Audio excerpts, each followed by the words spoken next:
Good morning, everybody. It's another day. I'm just gonna keep both of these vlogs in the same thing. Right now what we're doing is we're transplanting my phone carrying thing from my old bike onto the new bike because I need a place to hold my phone. Okay, here we go. I see a delivery truck. There's a possibility that these are for us, but we'll deal with that in a second. The way that this works is it's got a circular clip with some rubber gaskets around it, and you just slide it onto the end of the handlebar. Okay, another one of the cool features that this bike has that my bike doesn't is it's got a USB port built into the bike battery right there. Mine doesn't. I have to like carry a second auxiliary battery just to be able to charge my phone. But this bike, I can just plug a USB cable in and I can charge my phone from the bike battery. Now I'm just gonna install a second GoPro so we can get some POV shots. I think, wait, no, then we gotta angle this way. Okay, now we need to finish putting slime in the tires because we did not do that yesterday, or at least the back tire. Okay, this is the local bike shop. Let's see if they have a valve stem remover. He doesn't speak English though, so I'm going to have to try to explain this to him. Okay, so I need something called a valve stem remover. He had one. Okay. Ah, don't fall over. You come out here. And it came off just like butter. Okay, and then we just fill it up with slime. So I forgot to bring my air pump. Oh, he has an air pump. Oh, fantastic. Thank you so much.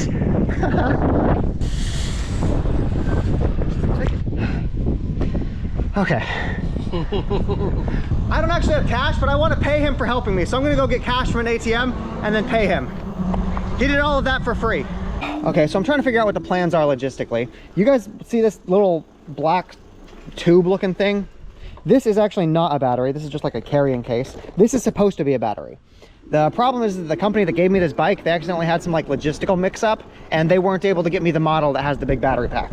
So I went on AliExpress last night and I purchased one and it'll be here in about 7 days. So I want to start heading off to Turkey because that's where I'm going to be meeting up with Nicole. Nicole is the person who is going to be riding this bike. If you guys follow me on Instagram, you saw her. The thing is that I'm still waiting for that second battery to arrive. I'm not sure if that means that we're just gonna wait here for another 7 days or if we're gonna do something in the meantime. 13 amp hours is not enough to get me anywhere I need to go. I will end up stranded. There's a hardware store over there. We're gonna go there and pick up some hardware for the bikes while we're out. So I noticed that the pedal assist doesn't really work. It really only wants to go when you use that throttle. Like on my bike, as soon as I start using the pedals, the motor will kick in. Here, I'm pedaling and the motor is not kicking in. But as soon as, watch this, as soon as oh! Okay, pause. I just learned that if you brake really fast, your crotch goes right into the battery that's supposed to go right here. So, oof. Luckily, the person that's gonna be riding this is a girl, so probably won't be as problematic for her. I'm just gonna leave the bike here. It's a small town, I'm sure it's fine. Google Maps said this is a hardware store, and I'm starting to think it's not the hardware store I was imagining. Oh, hey, it's like a Home Depot. Okay, so first we need to find the electrical section. I need connectors, DC barrel jacks to be specific. This reminds me of that little store we saw in Kosovo with a really helpful family. Oh, perfect, got some electrical tape. We're gonna need that. Is this wiring? No, this is heat shrink. Ooh, yes, let's do that. Actually, I like that. Okay, now we're back here to the bracket systems. Looks like they're about $1 a piece. Okay, so we're just gonna get a bunch of these things and we'll just make some backpack holders out of them. One of the workers is helping me find the bolts that go into these. Okay, he gave me a bag full of screws and bolts, and now we're gonna go find a wrench for these guys. He says in the first corridor. So we got a wrench for the bolts and we're also gonna get some pliers. This'll probably do. We can come back later if this is not enough stuff. I really wish they had brake cleaner so I could clean my chain. I don't think they do though. Thank you so much. Okay, now we have all of the stuff we need to go build accessories onto the sides of the bikes. Okay, I've got to admit, this bike looks so fucking good. Whew. Nicole is going to have a very similar setup that I do, where she'll have pannier packs with like clothes and like long-term stuff, but she'll also have a bag that she takes into coffee shops with all of her valuable electronics. So I need to find a way to mount a backpack onto this. It doesn't have the same screw holes that my bike does, so we're gonna have to get creative.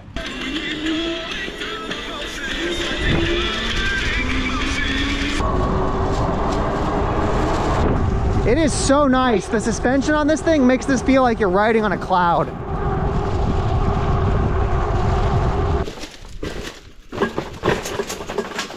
We're gonna do basically the same thing that we did before, where we're just gonna stick these. So, pause. The reason that I have these little side things on this is because this bike was supposed to be able to carry passengers, and they had like little footrests that come out of this. I took those off because obviously I'm not carrying passengers, but now we're going to use these as storage mediums. Okay, this is what I'm thinking. It doesn't need to be super strong. It doesn't need a whole lot of weight. It's just here to keep like a bag from falling around and sliding up. I think I'm going to do this exact same thing to the other side. Of course, we are going to tighten this whole thing down with thread locker because I do not want this thing coming loose on the road. Okay, so I've decided that on this side I'm going to store the solar panel just because it's winter and I won't be using it all that often. And on this side I will store the backpack just to evenly distribute the weight a little bit better so that it's not just completely falling on this side. I don't think the solar panel is going anywhere. So this is going to sound a little bit mean, but I'm able to do a much better job working on my bike this time because I'm by myself. When I was there in Kosovo and that family was helping me set this up, I felt pressure to get this done quickly because I was taking up all of their time. So I wasn't able to properly think about how I wanted this thing to actually be set up. Now I'm able to do a much better job and it's going to last longer. This right here is a much stronger system, much better system than what I had before, where I just had that one little thing hanging off and this one thing hanging off. See, just for example, one of the bad things about the last system, you see how these screws, they come out? They touch the chain if I go backwards. You can hear the chain hitting those screws. I'm also going to put a guard right here to stop the backpack from accidentally touching the chain or anything so that the wheel is protected. Getting up close to my chain makes me realize just how insanely dirty it is. Okay, look at this. This is a much better system. We've got guards in place to protect the wheel, so the bag, when we put it here, it's not going to fall over and get scraped up by the tire. This is I've got to tighten everything and put thread locker on it, but this is way better than what I had before.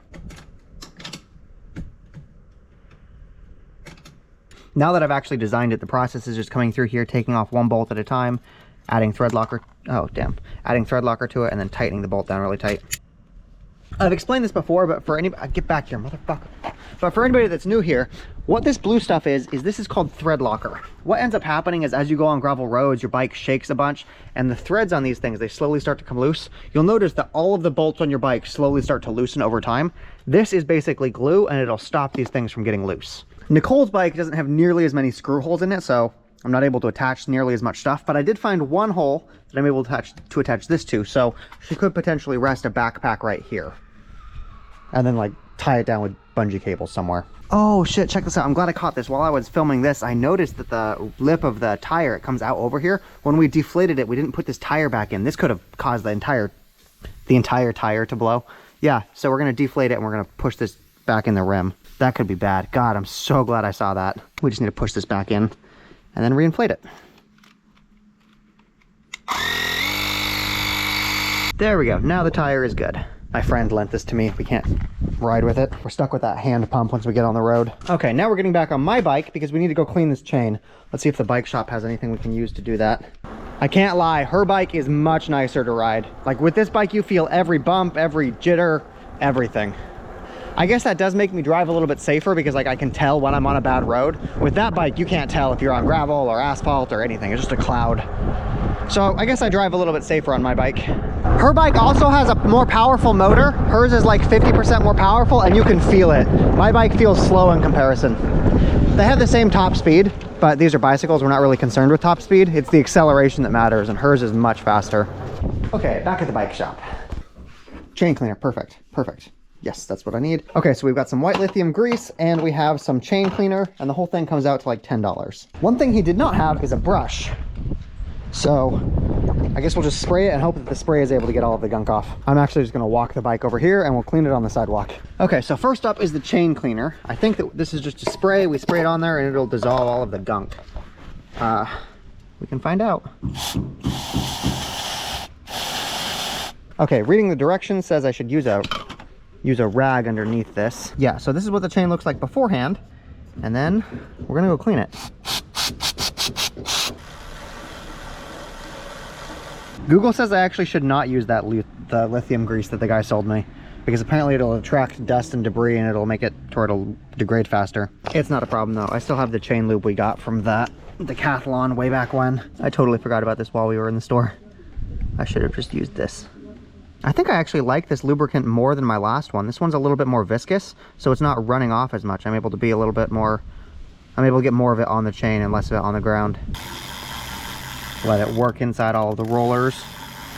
Okay, perfect. And we'll throw the can away when we get home. I think that is all of the bike work I wanted to do. We got the chain cleaned and lubed. We got the new shelves put in on both sides. Got the tires set up. I think that we're good. Oh my God, my chain looks so much cleaner. Good. Good, good. The brakes also work much better on her bike than they do on mine. I have to put a lot more force into my wrists. Okay, update. It's been a minute. I'm realizing that this grease that we just put on is actually really, really bad because it's still wet. What's supposed to happen is you're supposed to put the lubricant on and it dries off.